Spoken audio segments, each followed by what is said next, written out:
Salut, j'espère que vous allez bien. On se retrouve pour une nouvelle vidéo de devis et dans cette nouvelle vidéo, elle va consister toujours à parler de mur pliant, mais cette fois-ci la forme sera en trapèze. Donc comment calculer la surface d'un mur pliant qui a une forme en trapèze. Donc dans cette vidéo, c'est l'objectif de cette vidéo. Donc si tu aimes tout ce que je fais, n'oublie pas de t'abonner, d'activer la cloche et surtout partager. Peut-être qu'il y a des personnes aussi qui sont dans le besoin. Donc si vous remarquez bien, lorsque je réalise des vidéos sur le devis, je fais de telle sorte que je prends des exercices de telle sorte que lorsque je vais expliquer, celui qui est nouveau, mais celui qui ne maîtrise pas bien, en fonction de l'exercice que je vais lui ajouter, il va mieux le comprendre. Voilà, donc c'est comme ça que je vais faire le long de notre formation. Et on va passer aussi à la pratique. C'est vrai, je reçois beaucoup de questions au niveau de la pratique. On va passer aussi à la pratique. C'est une histoire d'organisation. Lorsque je vais terminer ces explications au fur et à mesure, on va passer à la pratique. Et à la pratique, le premier élément qu'on va chercher à comprendre, c'est comment calculer la longueur développée des murs. Voilà, donc c'était juste une petite parenthèse. Donc, sur ce, on va se diriger maintenant sur l'écran de l'ordinateur pour que je vous montre comment calculer la surface d'un mur pliant qui a une forme trapèze.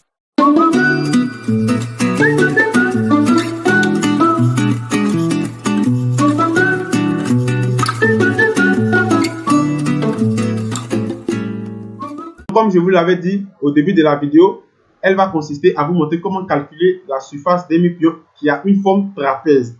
Donc c'est pourquoi je vous dis, si tu aimes tout ce que je fais, n'oublie pas de t'abonner, d'activer, de me laisser un like, de partager aussi. C'est ce qui me donne la force de faire sortir vraiment beaucoup de vidéos. On a vraiment beaucoup à partager sur la chaîne, que ce soit des vies, logiciels et autres. Voilà. Donc j'accompagne toujours mes explications d'exercices, de telle sorte que celui qui va regarder débutant ou expert, il va mieux comprendre l'explication. Donc ici, on dit calcul de la surface des murs pliants en trapèze.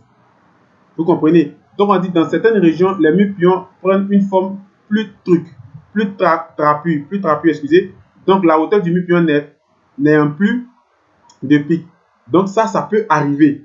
Donc ici, on va du moins aller directement. On ne va pas trop faire de temps sur tous ces éléments qui sont dit ici. On dit calcul de la surface du trapèze.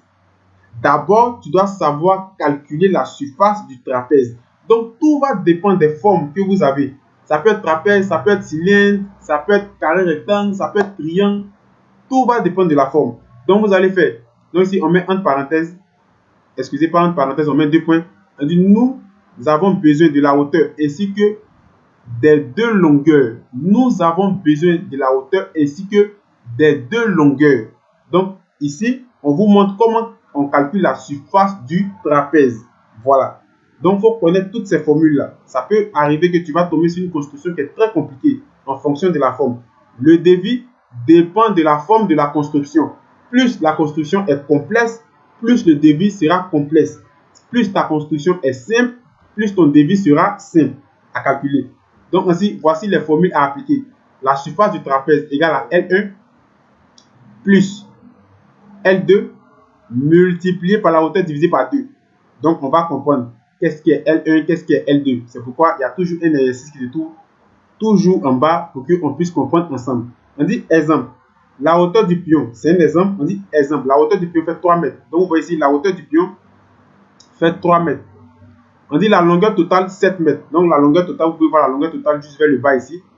On dit la longueur du pion est de 2,5 mètres. Donc, la longueur du pion, vous voyez juste en haut ici, la longueur du pion, 2,5 mètres. Le calcul à effectuer va être 2,5 mètres qui est égal à L1, c'est-à-dire la longueur 1, plus 7 qui est égal à la longueur 2 qui se trouve juste vers le bas, multiplié par 3 qui est égal à la hauteur du pion. Vous pouvez voir ici, multiplié par 3 qui est égal à la hauteur du pion, divisé par 2. Donc, automatiquement, vous allez avoir 14,25 mètres carrés. Voilà, c'est une obligation. Si tu as respecté la formule, si tu as toutes tes dimensions en fonction de ta construction, parce que tout va dépendre aussi des cotations de ton plan. Voilà la formule. Automatiquement, vous allez trouver 14,25 mètres carrés. Voilà. Donc maintenant, on va descendre encore plus vers le bas. À cela, on rajoute la surface du mur jusqu'au pion. Vous comprenez? À cela, on rajoute la surface du mur jusqu'au pion. Donc, pour la surface du mur, on dit hauteur 4 mètres. Vous comprenez? Donc, ici, on vous donne maintenant le mur, c'est-à-dire une autre figure. Parce que généralement, lorsque on réalise un mur pliant, le maçon, il a fini le chaînage bas, il va faire l'ouverture des portes et fenêtres, il va faire le chaînage haut, et à partir du chaînage haut, il va commencer à bien réaliser et maintenant tirer son pion. Donc ici, sur cette figure, on considère que la première partie ici, c'est un exemple, le maçon a fini de réaliser son chaînage bas. En haut, il a réalisé son chaînage haut. Maintenant, il va chercher maintenant à bien aménager et tirer maintenant son pion. Donc, c'était comme si cette partie du pion était posée sur cette partie, comme on réalise un pion, comme on réalise le mi-pion dans la vraie vie. Voilà. Donc, on rajoute à cela la surface du mur jusqu'au pion. Hauteur 4 mètres. Donc, vous voyez ici, ils ont donné une hauteur de 4 mètres. Donc, ça va donner quoi? La surface qu'on a trouvée ici du mi-pion plus 7 fois 4. Vous voyez ici 7 fois 4. Pourquoi? Parce que ici, ils ont donné une hauteur de 4 mètres. N'oubliez pas ça. Pour trouver la surface de ce mur, pour trouver la surface du mur, on fait la hauteur multipliée par la longueur. Donc, c'est pourquoi ici, vous voyez qu'ils ont fait 7 multiplié par 4. Voilà. Donc, le résultat que tu vas trouver dans cette partie-là, tu vas l'additionner avec le 14,25 pour trouver 42,25 mètres carrés pour ton mur, cette surface de ton mur, y compris ton pion. Mais pour le pion, pour déterminer la surface, c'est la formule que je vous ai donnée ici.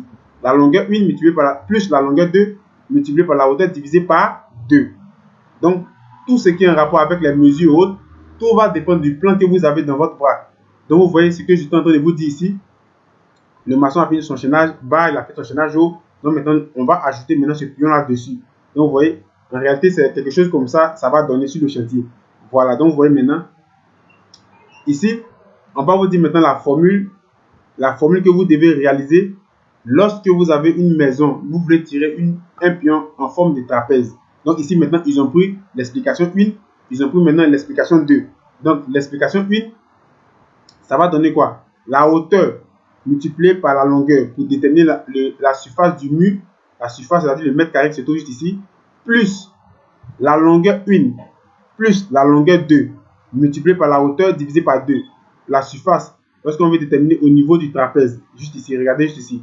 Donc, en conclusion, lorsque vous avez une construction et que sur cette construction, vous voulez tirer un mi-pion qui a une forme trapèze, voilà la formule que vous devez appliquer juste vers le bas ici. Voilà, donc si tu aimes tout ce que je fais, n'oublie pas de t'abonner, activer la cloche pour ne pas rater les prochaines vidéos. Sur ce, on va se dire à la prochaine. Que Dieu vous bénisse. Ciao!